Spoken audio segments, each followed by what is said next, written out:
You can notice that canalis musculotubarius name consists from two parts. Musculotubarius. Why? Because actually these canals consist from two semi-canals. It's theory, just we start from theory. From two semi-canals. Semicanalis musculus tensor tympani and semicanalis tube auditive. They're separated by a thin plate, but it's like two tube placed together and goes in one direction. How you going to find this canal? Very easy. You need to find the connection. Let's start from the beginning. The connection on the inferior wall, on the base of the skull. Here we can find the pyramids, yeah, and here we can find the sphenoid bone. And you have to find the groove, the raphe, sutura, between the sphenoid bone and the temporal bone here. And you need to take the stick and you have to just go along this sutura. And I can easy goes what? Why miss this opening? And if you look inside the external acoustic meatus, you can find that my stick within the middle ear, because this canal ends in middle ear, in tympanic cavity. Why we have to remember about these canals? The semicanalis musculus tensor tympani includes the muscle. We don't care about this now, later. But semicanalis tube auditive connected. It's a bony part of auditive tube. What is it, auditive tube? It's tube which connected middle ear and the nasopharynx. For what we need this connection? This connection equalizes the pressure inside the middle ear. It's a very smart mechanism. Because from this side, what we have? Tympanic membrane. It's absolutely closed. But we have changes of the pressure in external environment, yeah? Atmospheric pressure can change. That's why we need to equalize, we need to balance the pressure in middle ear and with outside pressure. For this, we have this tube auditive. Is it the same bone that causes when you Yeah, chewing? yeah. Because when we fly, the pressure decreases dramatically, very quickly, yeah? And this tube can't equalize it immediately, need more time. That's why if a big difference in the pressure, you feel the pain in ear. Why? Because the pressure push on the tympanic membrane. And tympanic membrane is very gentle structure. You feel the pain. You try to jaw and to swallow. Why? During the swallowing, you move the muscle of pharynx, and you you open the outlet from the tympanic tube. With the muscle contraction, you try to stimulate the opening of this outlet. But it's maybe some inconvenient, but it's not so dangerous. Here again, like doctors, you have to remember about the kids, back to the babies. Yeah. Why? Because in the babies, this tube wider and shorter. The skull is smaller. And what does it mean wider and shorter? It's easiest way for the infection from nasal pharynx to reach the middle ear.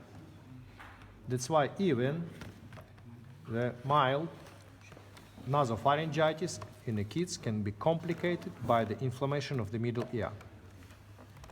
That's why even mild nasopharyngitis in the kids, you have to take under the control. Understand?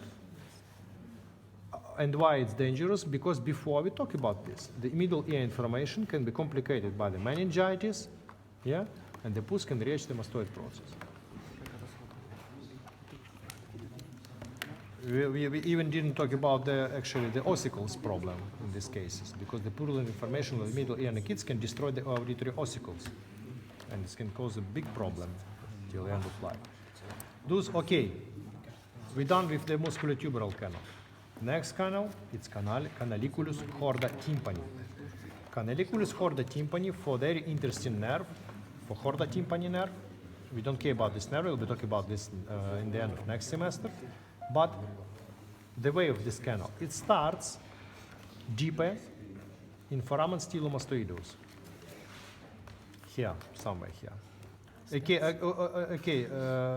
you can see this because it's very thin and located inside the stylomastoid canal, but you have to know this. Starts in the wall of facial canal closer to stylomastoid foramen, here. Goes inside the tympanic cavity, and after the tympanic cavity, it's leave the skull in the fissura petrotympanica. Those, which kind of questions I can give you? Show me the way of canaliculus corda tympani. How you can show me? You have to describe that canaliculus corda tympani starts in the facial canal wall closer to the stylomastoid foramen. After that, it goes to the middle ear, to tympanic cavity, and leave the tympanic cavity through fissura petrotympanica, somewhere here. It's good, it's enough. Next, let's down with inferior surface, canaliculus tympanicus. Tympanic canalicule. This is the, again, another small canal, that's why we call this canaliculus, not like canal. To find this, you have to find the previous biggest canal, it's canalis caroticus. Behind the canalis caroticus, we can find the jugular fossa. And between them, we can find the crest. You have to go along this crest more medially in this direction. And here you can find the plate. This plate has name fossula petrosa. And in the top, in the middle of this plate, located beginning of canaliculus tympanicus. This is the place of the beginning. From this point, this canaliculus goes to the tympanic cavity again. This is the final destination.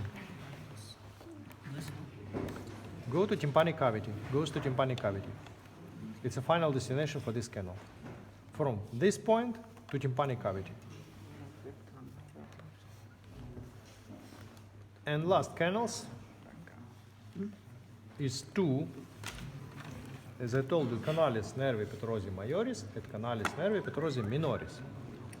On the skull, you have you can show only ends of both of them, the outlets of this canal. It's this exactly the previous showed hiatus canalis nervi petrosi majoris and hiatus canalis nervi petrosi minoris. In theory, you have to know where they start from. The greater petrosal canals start from, back to the schema, from the genu of the facial. That's all, we're done. The lesser petrosal canal start from middle ear. The lesser petrosal canal start from middle ear. That's all. Those here you have to know the beginning and the end. That's all. Oh, and that's all. That's all? Yeah.